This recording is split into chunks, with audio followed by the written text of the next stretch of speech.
Kepolisian Gorontalo menggelar razia kendaraan yang menggunakan knalpot brong. Razia dilakukan lantaran knalpot brong kerap mengganggu warga. Kepolisian sektor Wonosari, Boalemo, Gorontalo menggelar razia knalpot brong. Razia sengaja dilakukan pada malam hari lantaran knalpot brong kian marak digunakan warga. Pengendara yang menggunakan knalpot brong pun langsung diberhentikan dan diperiksa. Total ada 9 kendaraan yang terjaring razia. Para pengendara yang terjaring razia diminta melepas knalpot brong yang digunakan dan mengganti dengan knalpot standar. Knalpot brong kemudian disita untuk dimusnahkan.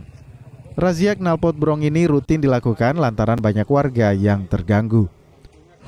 Kegiatan ini bertujuan untuk menjaga situasi Kamtibmas Polsek Wonosari dalam keadaan aman, damai, dan meningkatkan kedisiplinan dalam berkendara lalu lintas. Harapan kami kepada masyarakat untuk segera menggantikan knalpot brong dengan knalpot standar.